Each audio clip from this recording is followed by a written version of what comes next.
Hi, pet lovers. Thank you for joining Gina's Grooming Channel, and thanks for joining us on another episode of our vlog where we discuss grooming industry subjects for aspiring groomers or people who want to be in the know. Thanks for joining.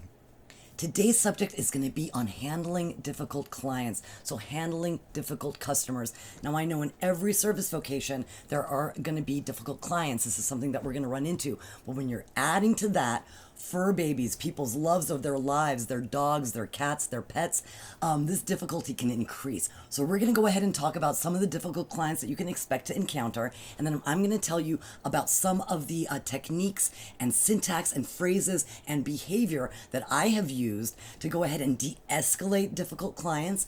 But I'm also going to go ahead and do a case study at the end of the discussion about one of the times that I didn't do the right things. So sometimes I didn't do the right things when it came to working with difficult clients. So I'm going to go ahead and talk to you guys about that as a case study at the end of the video so that you can learn from my mistakes. Now, before I scare you, I want to make sure that you know that most clients out there, most grooming clients are incredible. They are so grateful.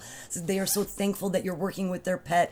Some of them really do know that their pets can be difficult. So just know that even though we're talking about difficult clients today as our subject, the majority of grooming clients are absolutely amazing. So don't be afraid. You are going to run into some difficulties, but I'm going to tell you how to get through them.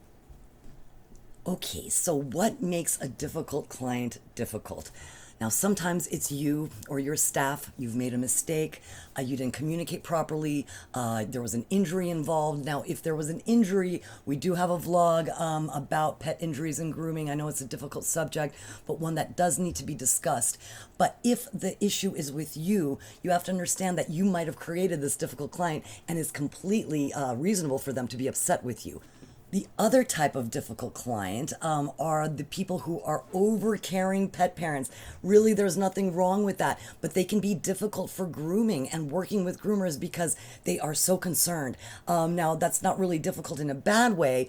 As groomers, we have to take special steps that we're going to talk about, but I will tell you this, is that those overcaring pet parents, the ones that just love their dogs or cats so much, if you convert them to your side, they will follow you to the ends of the earth. So I definitely want to spend some time, and most of the time today, talking about converting those clients to be on your side. So taking them from being difficult clients to being incredibly loyal and happy clients. It can be done.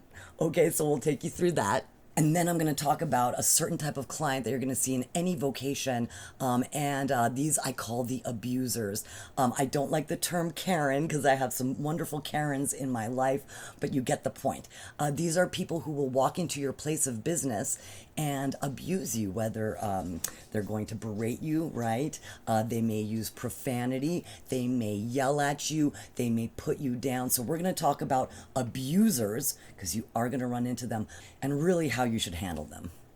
Okay, so difficult clients that you have created by a mistake, a miscommunication, or an injury. The key issue to remember is to be humble. You made the mistake or your staff made the mistake.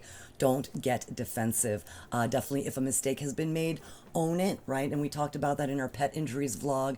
Show compassion and really understand what you can do to make it better for this client.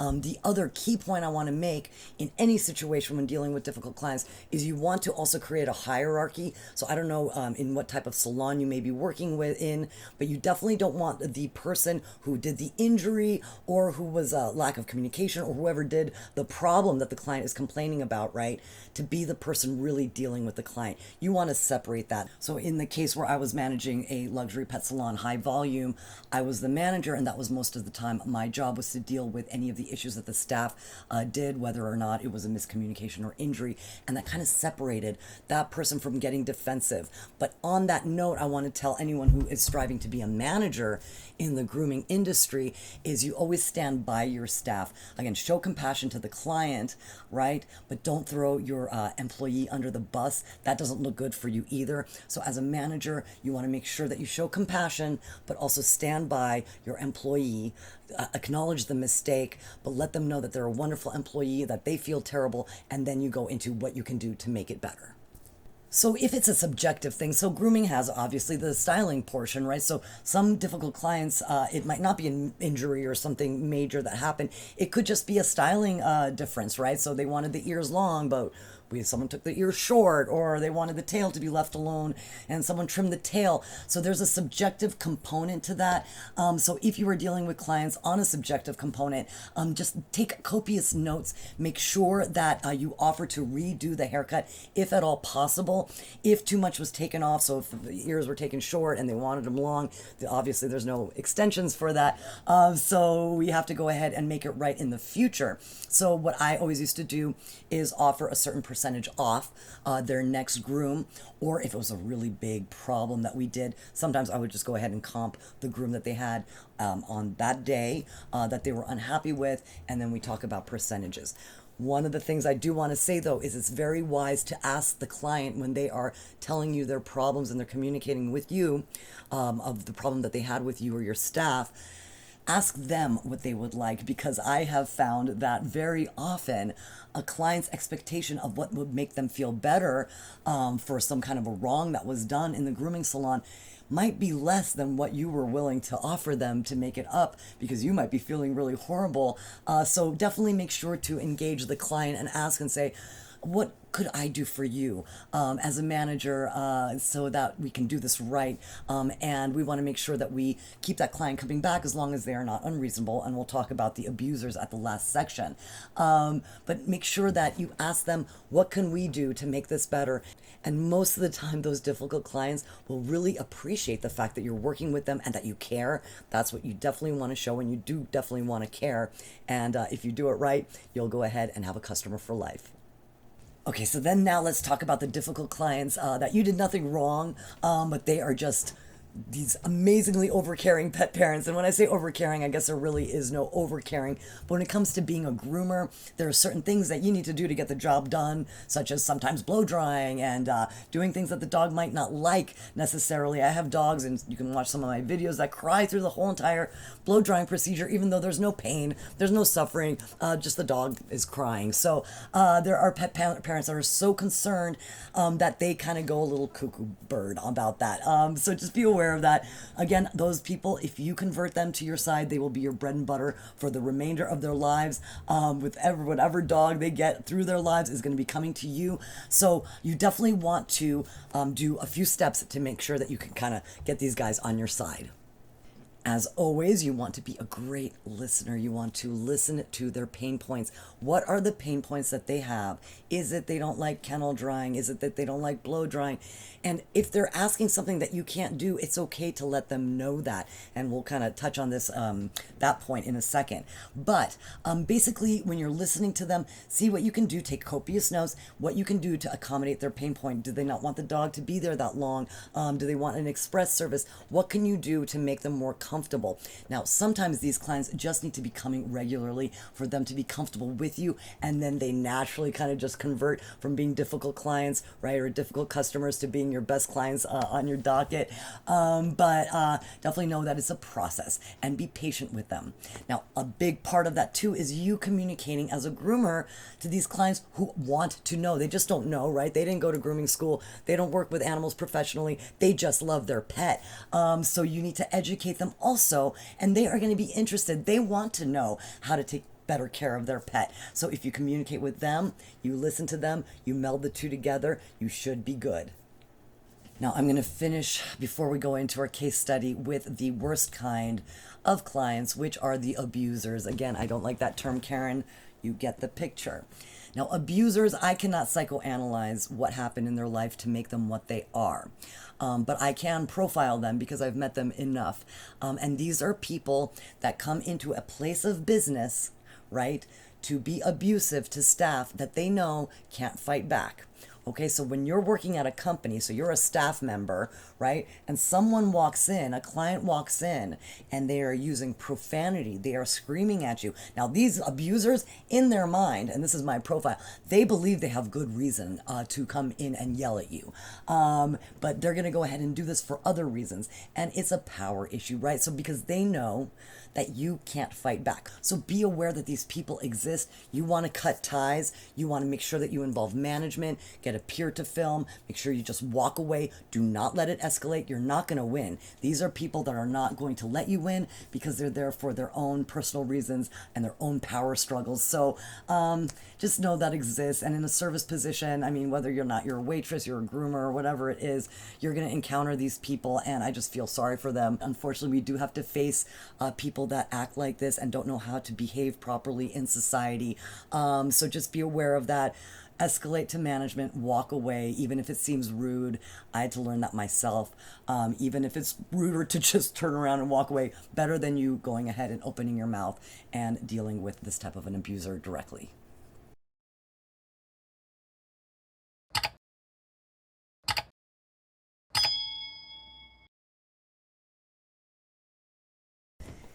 All right, let's jump into my case study. Now, there were a few times where I screwed up in terms of customer service. I'm human, and we all are still learning from our mistakes.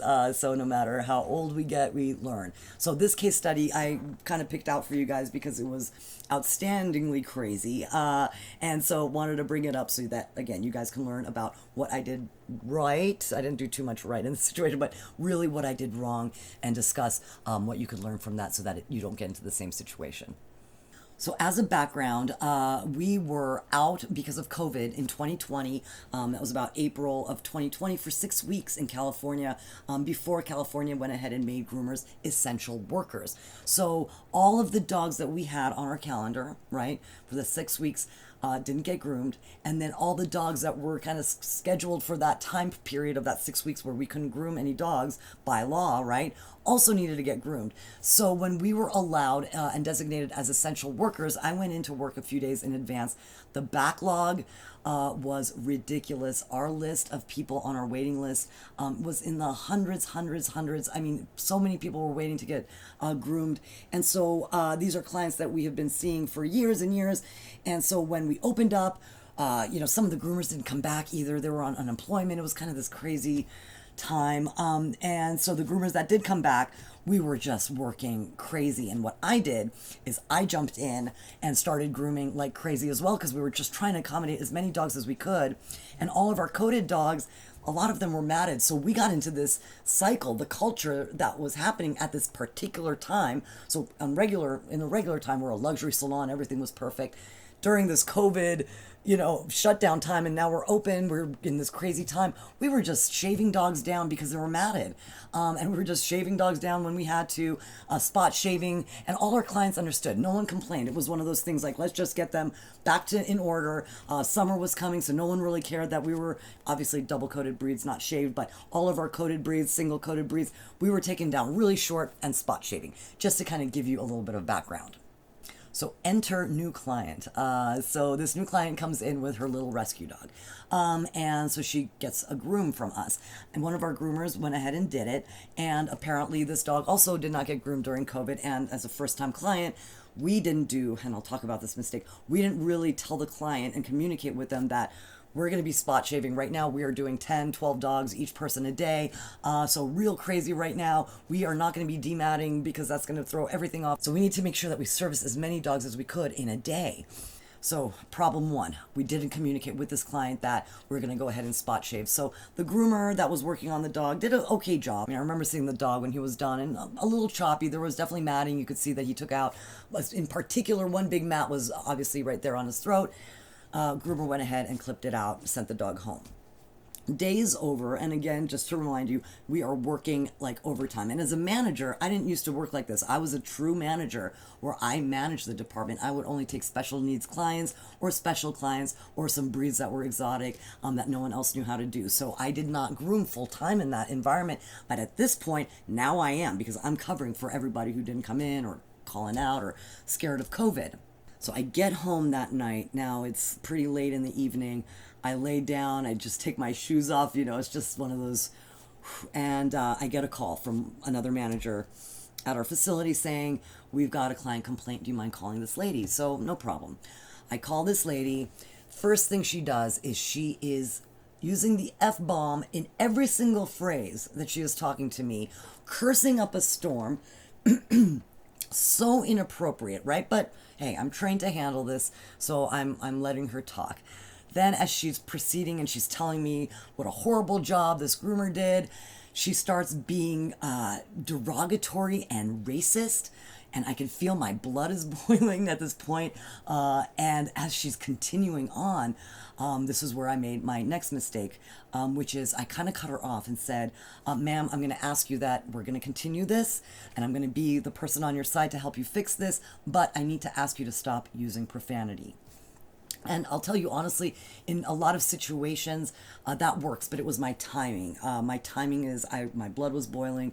I was definitely getting angry with this woman and her incredible lack of decorum and her insults. And anyway, so I cut her off. That apparently set her off to go extreme. Now, F-bombing, again, I mean, my gosh, every other word, I don't know if she grew up in a barn or not. I think people who grew up in a barn are better educated than this woman was. And so anyway, I did end up de-escalating her on the phone call, letting her know that, we can fix it. She did not want to come back, but she had left some shampoo at the facility, that she was going to go pick it up, but that she wanted to talk to our general manager. So that's kind of where we left off on that evening. So the next day she calls my general manager, and that's my boss. And she tells the general manager phrases like this, that she found me incredibly offensive to ask her to stop using profanity, that I need to put my man panties on, and that if I have a problem with profanity, I can go and tell that to my priest when I go confess on Sunday at church. Something like that. It was just this crazy thing. She said she was in Hollywood and she was around profanity all this time, and she found it profoundly offensive that I would ask her to stop using profanity, and that it's her right to use profanity at me because she is the client. So this is her conversation with the general manager.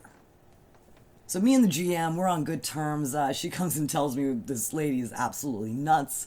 And so sorry, but, kind of relayed the conversation to me and said, I set it up. She's coming to pick up some shampoo that she had left in our facility later on this afternoon, but I don't have to deal with her at all. The shampoo's in a bag. It's up front. Our lobby people are going to deal with it. But my GM said it's her anniversary, so she had to leave early that day. So what we're left with is no other managers on duty this day. Okay, so we had two other managers that worked at the facility, all gone that day. The general manager, it's her anniversary, she's gone that day. And it was probably around 3 o'clock in the afternoon. Lady comes to pick up that shampoo. I don't even think that there was going to be any issue. Figure someone was just going to hand her the shampoo. Oh no. She proceeds to demand to speak with me. And here I am, busting my butt, doing so many dogs, so I have to put down whatever pet I'm working with and go to talk to this lady. And I had to make a judgment call. Remember, I was telling you in the beginning of the discussion, if the offender is you, or, make sure that you create a hierarchy where the person that is the offending party to the client is not the one dealing with the client. I made a judgment call. I should not have gone out to talk to this lady. I should have had one of the front desk staff do it. But here's the deal. This is like their first job. A lot of them were just really nice young people. And this lady was just a piece of crazy work. So I was kind of a mama bear, and I didn't want them to have to deal with her. So reluctantly, in great reluctance, I went ahead and took the shampoo, went up front, took the shampoo, and met her outside. So she's in the parking lot. I hand her the shampoo. She's wearing masks. I'm wearing a mask, right? And she imperiously points to her car that I can put the shampoo there because she doesn't want to touch anything that I'm touching. I'm wearing gloves. And just very, this imperious thing, which, whatever. And so that's it. I put the shampoo and I turn around and I even wave to her and I smile under my mask and I say, have a great day. And I walk away. We had this little ramp that led back up to the front door. This lady, apparently that was not enough for her. She ran after me, right? Ran after me as I'm walking away, so I can hear these footfalls behind me of this lady. I'm not done with you. It's exactly what she said to me. And I turn around. I'm sorry. I'm a New Yorker. I can be professional absolutely the whole time. But that's like fight or flight, where someone's running up to you physically, and you can hear their footfalls and they're yelling that they're not done with you. That was fear that came, and defense that happened. So anyway, I turned around, I wheeled around, and with using no profanity whatsoever, told her to stop wasting hardworking people's times, and that she needs to leave our facility, leave the parking lot, and never come back, and that she's not only not allowed at our facility, she's not allowed in our entire enterprise. Okay, so that was my words, and that's when I turned around and walked away. Okay, so what happened following, this is all hearsay, but this is what people reported. So we had our pet facility, right, pet hotel with the grooming salon that I managed, and it was in the same exact building as our sister veterinary hospital. And so because it was COVID, all our doors were locked, thank goodness, because what happened after I left was allegedly, and apparently this lady went to the vet side, right, just because she's livid, she's screaming, pounding on the glass doors, screaming her head off, right? Completely livid. So me telling her to leave the facility and never come back again just drove her to the point of absolute insanity. So I took a cuckoo bird, right, and took her to the highest level of insanity, which was a big failing on my part. About an hour later, too, just to add, is that she called the front desk, asking for managers. Of course, remember, I'm the only manager on site at this time. And she's demanding that I be fired. Now, this is what abusers do. It's like people have rent, they have a mortgage, they have their car payment, they have insurance, they have all these living expenses. They may have children that they're supporting, they have dogs that they have to feed. All of these things. These abusers, right, will come to your place of business, cause problems, and then try to get you fired. Try to take away your living, right? Your ability to make a living. So this is no joke. The poison that is in these type of people, you have to be really, really careful about. And this is just one that I encountered. And let's talk about, again, the review of what I did wrong in this situation. Okay, number one, I took on too much as a manager, right? I should have kept myself separate. I knew for 10 years that that's the way that this works best, is that you have a separation of your management versus your groomers. And this is in order to handle difficult clients, right? So I didn't separate myself from that, all right? And I gave myself too much work. And where this comes into play is because I had too much work, I was not dealing with the lobby staff, right? And training them to talk to new clients, to let them know at what pace we were running and what the environment was like in the back, in the grooming salon, because we were catching up with all of these COVID dogs. So the third mistake I made, and I think this is probably one of the biggest ones of this scenario, is that I cut her off. I didn't let her finish her lament. She was lamenting, and yes, she was derogatory and insulting and racist and just absolutely awful.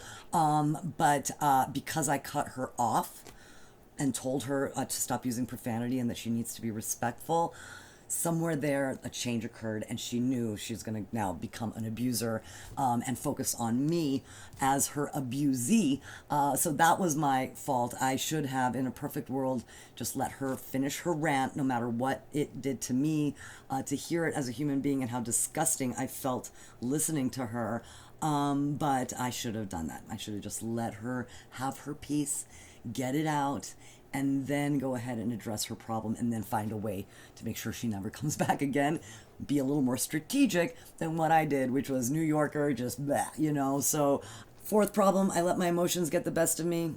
Okay, so I didn't let her finish talking. I got angry. That's definitely something that I should not have done. The fifth thing is I didn't separate. I should have probably had one of the younger staff members in the lobby insist that I'm no longer in the facility, that I'm not there. I should not have gone out to meet the lady since I was the focus of her attack. So I just put myself on a platter for her right there so that she can run up on me and yell at me and everything like that. That should never happen. So definitely no, don't. If someone is coming after you and attacking you, don't put yourself in that position. Make sure you have someone else, hopefully a manager, that can do that job for you. Sixth thing I did wrong is I should not have turned around when she ran up on me. That was human nature. But turning around and confronting her was definitely not the right thing to do, and it set her spinning. So walking away is definitely something in retrospect that I probably should have done. And then the seventh thing, obviously, is my final little rant about getting off our property and that she's not welcome in any of our locations. I was a little too big for my britches, if you will. I did not have the authority to not let her go to any of our locations anymore. So that was me kind of, I guess, speaking up because she was trying to insult me so much, and I guess it was my little way of putting myself into a position of power against her, making sure that I can hurt her back because she was attacking me so badly. So it became personal, definitely not something that I should have done. So hopefully you guys can learn from my mistake. Hopefully this case study kind of gives you a little bit of insight. I hope you don't meet people like that in your path and your travels, but you might and you probably will. So just learn from me. Keep your cool. Don't let your emotions get the best of you, and just strategically find a way to get rid of abusers out of your life. Okay, guys. Hopefully that gave you a little bit of insight into difficult clients. And don't be afraid if a client is difficult at first. They may turn out to be your best clients. So give them a chance. Listen to them, right? Show compassion. Make sure you don't cut them off. Make sure you don't get defensive. Kind of understand where they're coming from. Educate them about grooming. And just know that a lot of those difficult clients are going to become your very, very best clients. And it's a really wonderful, wonderful, and rewarding change when you can do that. So look forward to doing that. And hopefully you learned a little bit of the tips and tricks on how to do that. Guys, really appreciate you joining. If you like this content, we really appreciate you clicking that thumbs up. Subscribe for more like it. We appreciate your time, and we will see you soon. Thanks so much.